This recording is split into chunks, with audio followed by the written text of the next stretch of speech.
Hello, Internet. Valentine's Day is behind us, and as a result, I literally have an imperial yard of Twix bars sitting next to me as I write this. Also, in some car news, Koenigsegg, Subaru, and Rivian are all making the news this week. I kind of hope for a little bit more from it, but yeah, we take what we can get. And BT Dubs, I was wrong last week as Toyota unveiled the TRD Pro version of the Sequoia. And to go along with the Pro treatment, the new Sequoia will feature an improved suspension with stiffer shocks and a reduced front spring rate. You'll also get a TRD roof rack, front skid plate, and a catback exhaust. Inside, you get the TRD edition black and red leather seats, as well as some features standard on the TRD Pro, like a sunroof and push button start, along with some other things.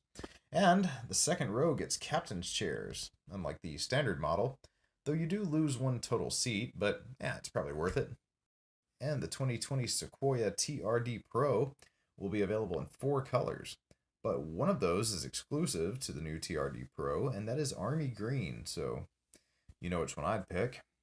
And we'll go from one TRD to another, as Toyota also debuted its newest variant of the RAV4, and that is the RAV4 TRD Off-Road, which is interesting for a small unibodied crossover, and is no doubt due to its popularity, being the best-selling vehicle from the best-selling car brand in the world. However, other than the wheels and tires and a few things being different colors, I really can't find much difference between this and the RAV4 Adventure that's available now. So, moving on then. As Alfa Romeo was also there with a new limited edition Italia version of their 4C Roadster. The new car will feature Italia decals on the rear quarters, a little bit of black trim to go along with the limited Misano blue metallic paint job, an aluminum Italia logo on the dash, and a plate on the center console showing exactly which one is yours. And to go along with all this, the car also features some options from the regular cars as standard equipment. Though the Italia package is starting to remind me a little bit of the recent F badges, as there really aren't any improvements made to the vehicle's performance, which seems kind of odd for a limited edition sports car, as it comes with the same turbocharged 1.7-liter four-cylinder with 237 horsepower, and the same 6-speed dual-clutch automatic transmission. And while we're talking about the 4C, I personally have always felt like this car looks great. In fact, I'll even forgive the front end and say that, in my opinion anyway, this is the best looking new Roadster on sale today. And the interior looks pretty good too. And if you look at one of its lesser competitors like the Miata, the 4C looks pretty good as it's got 80 more horsepower and a top speed of 160 miles per hour, which is about 30 miles an hour faster than a Miata. However, at $74,000, the 4C Italia costs almost three times as much as the Miata's $25,000 starting price, which is probably a contributing factor as to why the 4C sales are roughly 1/50th of that of the MX-5s. And yes, the 4C is a marginally better performing car than something like an MX-5 from a more prestigious car company, but is it $50,000 better? Well, 7 people in the US thought so last month, and that's something. And really, to be fair, with things like this, it doesn't always translate to just comparing numbers. Like, maybe if I were to daily drive one for a week or two and then take it to a track, it might be my favorite car of all time. No pressure or anything, Alpha, just saying. Anyway, a bit of a tangent there, but I'm going to blame all that thinking about the Miata on this new Racing Orange 30th Anniversary Edition of the MX-5, which Mazda will produce 3,000 of globally, and 500 of which will be coming to the US.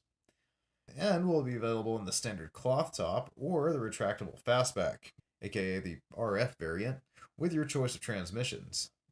And the new Anniversary Edition includes the limited slip brought over from the Club Edition, upgraded shocks, forged aluminum wheels, and of course, the orange paint job that bleeds over into the interior trim, and the seats, and the brake calipers.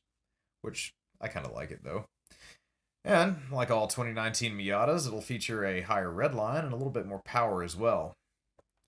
And Subaru was there with the 2020 Subaru Legacy Sedan, which rides on the brand's new global platform and includes a host of new tech like an updated version of Subaru's Starlink interface, Apple and Android capabilities, and an optional 11.5-inch touchscreen with a 12-speaker Harman Kardon sound system.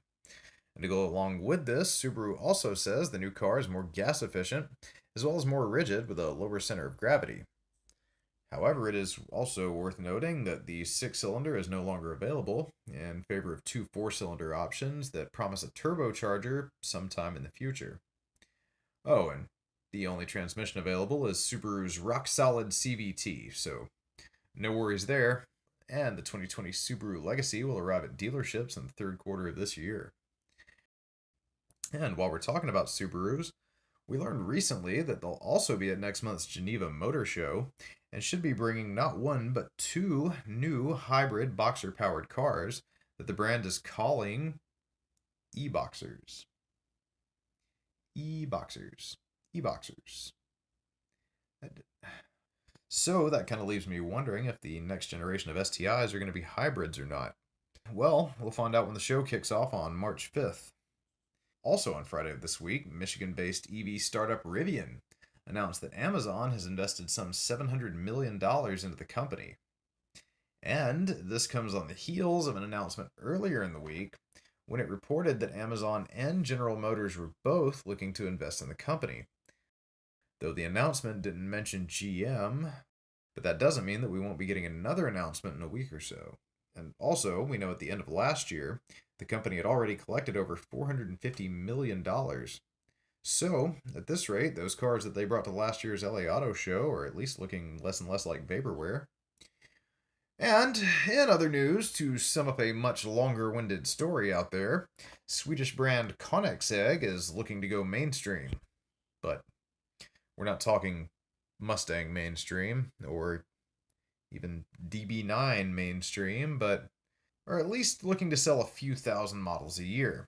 And they're going to do this with an upcoming car that'll likely come in at just over $1 million. Koenigsegg says that they have a new vehicle coming that will take advantage of a previously unacknowledged market segment. Though they didn't want to say any more, as that may reveal too much information. Though with a seven-figure price point per unit, and only a few hundred employees making hand-built cars, a few thousand units a year is probably enough money to keep the lights on. Anyway, that's going to wrap it up for this week. Thanks, everyone. Keep it tuned in here. I'm out.